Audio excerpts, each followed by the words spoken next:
Hey everyone, it's Michael, GoosebumpsFan. I hope you're doing well today. I'm sorry about the delays last week. We had a lot of issues happen. We have an oil tank on our house for heat. We ran out of oil. My wife and I's house, by Sunday morning of last week, was sitting at 48 degrees. And I was literally shaking to death. I had to leave. We had to go to another friend's house and stay there for a little bit. And just for a couple of days, and I didn't really have any time to get into reading and stuff. I didn't take really anything with me. It was a mess, and I was so cold, and I got like sick all over again. So I spent like another week with a really bad sore throat. I had a sore throat every day up until today, and I started getting a lot of recording done today before I did this video and before I finished reading this book. But anyway, here I am. I plan on jumping back into the reviews now that we have heat. Yes, we did have our oil tank refilled, our pilot light relit, all that complicated crap. Just to say this, I have a Goosebumps book review for you again. It's a very complicated opening to a Goosebumps book review, just so you know. But I wanted to let you know why I didn't have any content out last week. Sorry again about that. I told you I would be better, and here we are. Another delay in my life. But what do you know? Anyway, so here I am with another Give Yourself Goosebumps book. If you don't know what this series is, it's basically a choose-your-own-adventure book series. You read a page, you get to the bottom, and you have choices a lot of the time where you can go backwards and forwards in the book to make a decision on where you want to go in the story. These have multiple endings, about 20 different endings.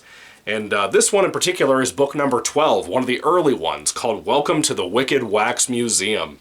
I've had a lot of friends, a lot of you guys out there, subscribers, commenters, everything, telling me you want me to read this book. You've been saying that to me for years, and here I am, very close to finishing off the GYG books, and here soon, God willing, I plan on doing a ranking video of all of those books from worst to best. And I want to start kind of piling these reviews out and getting those done as soon as I can, because I'm done. I really want to get through with the Goosebumps stuff this year and really finish up everything in 2023 that I have left to review for you guys for Goosebumps books. And Welcome to the Wicked Wax Museum is one that I wanted to preserve because I figured it'd be my kind of story. It'd be my kind of tale. I like Wax Museum stuff as a setting or as just a place to go when you're on vacation in like Tennessee or the beach or anything. The thing scares me. I don't like wax museums. They creep me out. My wife brought up a point to me one time that if you turn off the lights in those places, that the wax figures would start to melt. And I've had trauma ever since I heard that. I don't know if it's true or not, but it's always creeped me out. My wife knows how to get to me the worst compared to anybody. She knows what freaks me out. She ain't funny, but she's funny. Anyway, Rachel, if you're watching this, I love you deeply. Welcome to the Wicked Wax Museum was a book that I was very curious about. I didn't know, going by the cover of this book with this melting lady. Yes, she's melting, not just sweating, but melting. I was curious about what direction we would go with this book. Is it going to be more scary or more funny? Will it depend on what choice we start off with at the beginning of the book? Usually these books have a big kind of choice at the beginning of which direction you can go in kind of a fork in the road, if you will, like I typically call it. And then you take off for half the book in that direction and then that direction. I read the entire book pretty much with a bunch of bookmarks. And this one I was very curious what it was going to do. And I got to tell you, by the time I finished this a moment ago, about 10 minutes ago, I told my wife that was one of the best Goosebumps books I've ever read.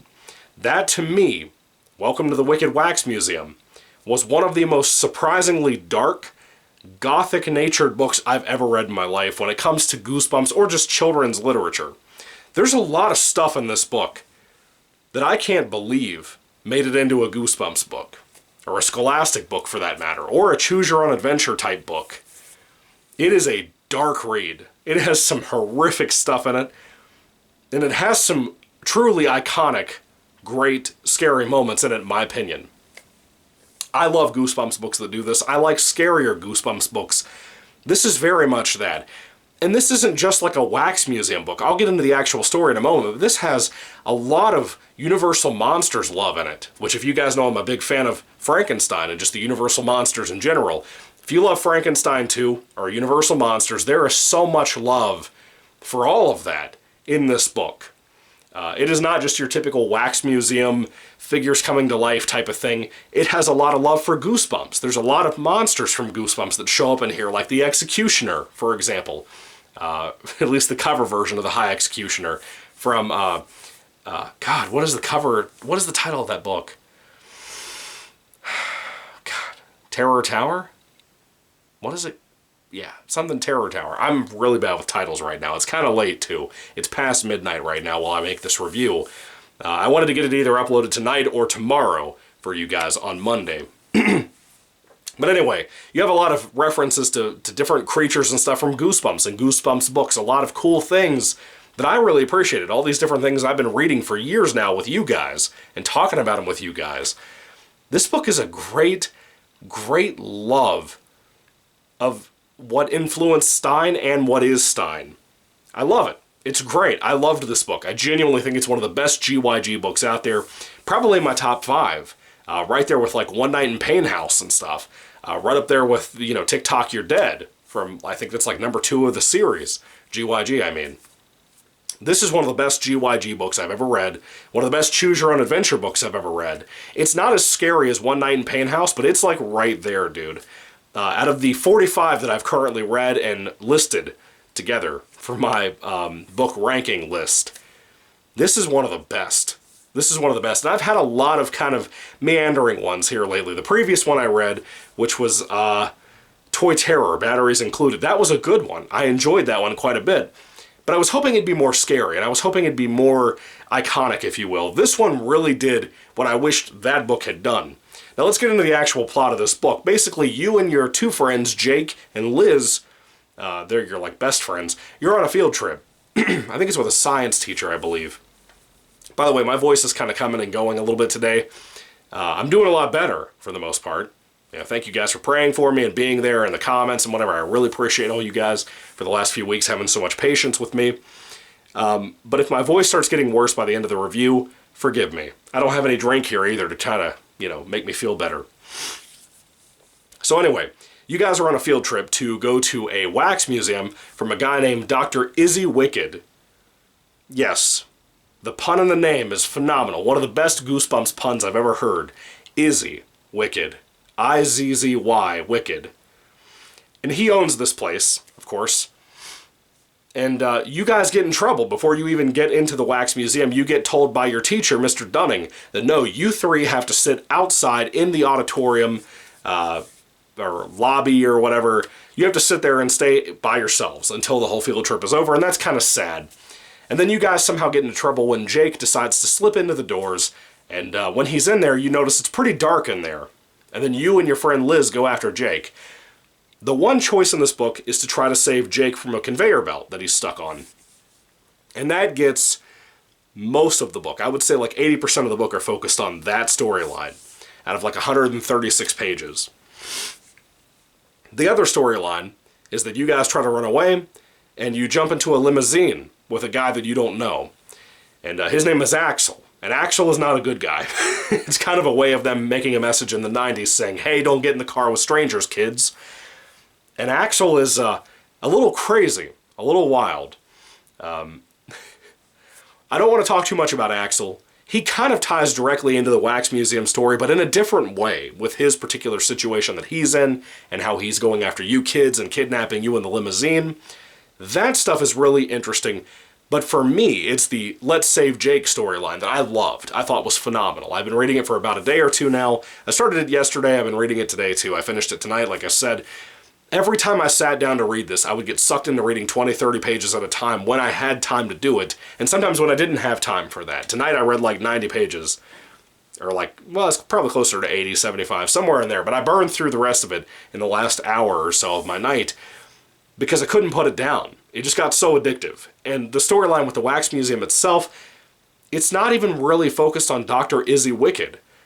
There's really a lot more going on with you guys kind of trying to escape all of these horrifying things. For example, the Executioner from the Terror Tower books in Goosebumps. He's really after you at the beginning of this. There's another character called the Strangler who's after you for quite a bit. It's pretty intense. The Wax Museum itself has figures who come to life after you, but there's other scenes that involve just wax pieces of things like ears and nose and eyes hanging up on racks. And as bizarre and horrific as that sounds, you don't really understand the gravity of how horrific that imagery was until you read this book for yourself. And this is an easy one to come around to, from what I understand, too. It was easy to get when I got it. I got it for like $5 back when I bought it, when I was first starting to collect again, about 4 or 5 years ago. And I'm going to tell you, I'm really glad I saved this to so late, for so late into the GYG reviews for the franchise. Because this particular era of Goosebumps is very special. I think a lot of the time, like somebody else commented recently that just recently found my channel was talking about, these are very engaging. These are very intriguing books that typically have a lot of humor to keep you there, and a lot of suspense and tension, and the whole flipping back and forth throughout the book thing can be really fun. This is a book very early on, number 12 of this GYG era of Goosebumps, that really takes advantage of all of that, and really does something special with it. Do I think all of the endings are a home run? No, that's kind of where this book loses points with me. But it's truly a classic book from Goosebumps and from Stein. If he wrote this one, I'm not really sure. It kind of feels at times like he did, other times kind of not, but it is what it is. This is a fun adventure. It's kind of a very secluded, kind of just in the Wax Museum, kind of just a small-scale story. But there's a lot happening there. There's a lot of really horrific stuff. For example, one of the items that are used when people kidnap you to try to turn you into one of these wax figures in the Wax Museum is a thing called the skin scraper. That's a machine in this book. That humor alone, the skin scraper, is something that you should be warned of. The kind of things like that that are in this book, those kind of machinery things to attack people, it reminds me of the beginning of Quake 4. If you've played Quake 4, then you know the horrific transformation scene I'm talking about. A lot of this book reminds me of that scene. And if you know what I'm talking about, if you don't know what I'm talking about, for God's sake, don't look it up, because it will bother you if you're like myself and have a fear of what happens in that. A lot of this book has body horror in it, which is really effective in my opinion in here. Stein can write that a lot of the time, and I think when he does, he's very effective. Like that recent Original 62 book I finished last year, one of the last ones I ever read, if not the very last one, I Live in Your Basement, one of the hardest Goosebumps books out there to find. Phenomenal read. Very great body horror. This is one you can find very cheap that has really good body horror in it as well. I was very happy with this. This was a really, really great read. Not perfect by any means. Again, a lot of the endings, I think about, you know, probably 15 or 16 out of the 20 were really solid. Really good ones. And when I finished this one, I was kind of sad and thought maybe I had missed something because I flew through it, dude. It was so good. I just burned through this book over the last couple of days.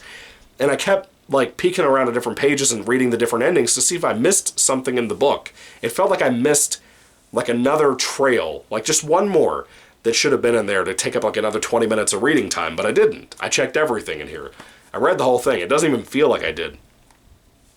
But Welcome to the Wicked Wax Museum is one that I recommend so highly to you if you haven't checked it out before. If you've heard other Goosebumps YouTubers out there talk about how incredible this book is, and for whatever reason you've waited for me to talk about it, I'm telling you right now, you've got to get this. This should be one of the big ones on your recommendation list to check out. And again, all the love for Universal Monsters, and specifically Frankenstein 2. I love all of that. It's so good. The horror, the terror, the body horror, the dismemberment and stuff that's in this book. Yeah, there's a lot of that in here. If you've been disappointed by a lot of Goosebumps books and you want something genuinely kind of frightening, this is it. This is the one you should go for the ones that really terrify me in a lot of ways, especially with my fears of things like the Wax Museum. That creeps me out a lot. I love how they even have a horror section of the Wax Museum, just like the ones that I've been to have, where they had like Freddy Krueger and the Creature from the Black Lagoon and stuff. The Creature from the Black Lagoon makes an appearance in here too. That's pretty neat. I like that. It's kind of nifty. I dig it. There's so much to love about this book. If you haven't read Welcome to the Wicked Wax Museum before, but you like this kind of story and you like the scary Goosebumps stuff, this is a great one to read. If you've never read a Choose Your Own Adventure book or a GYG book in general, start here. This is a really good one. A cheap one to find too, from what I understand. This is a good one. I can't wait to go back and check all my friends' reviews in the community to see what they had to say about this book, because I think it's a really big recommendation for me. And again, in my top 5, out of like 45 Give Yourself Goosebumps books I've read, this is easily in my listing of the top 5, because it's great. It's a really great read. Not perfect, like I said. Understand that. Not perfect. But really, really good. really eerie sometimes, not so much an atmosphere, but an eventfulness. And I enjoyed it a lot. Really, really good one. Anyway, with all the repetitiveness and with my voice trying to go away again, I'm going to end this review. If I had to rate Welcome to the Wicked Wax Museum on a 5-star basis, I would easily give this a 4 out of 5 stars. It's so close to a 5 for me, but I just can't get it there. It's a 4 out of 5, a really high 4 out of 5 for me. Great read, really fun, really suspenseful, really horrific in a lot of ways. If you're a younger reader, I don't know how much I'd recommend this to you. It's one of those things like Ghost Camp that there was so much imagery in here that I'm not sure if this should have been in a kid's book, but I'm really glad it was because of how good it was. In execution, I mean. I don't know if I'd recommend this to younger readers. If you have a lot of fear of things like wax museums or just anything like that, be careful. If you're a parent reading this book to your kid, be careful. This is going to give them nightmares, I think, because I feel like it's going to bother me tonight, too. Anyway, welcome to the Wicked Wax Museum. What do you think about it? Put your thoughts and comments down below, folks. I would love to hear what you all have to say about this incredible, fun, different little Goosebumps book I hadn't read before. Anyway, what did you think about it? I'd love to hear your thoughts and comments down below. Thank you all for watching. God bless you, and have a happy, I was going to say Happy New Year. Why am I saying that? It's already like late January. Anyway, God bless you all. Goodbye.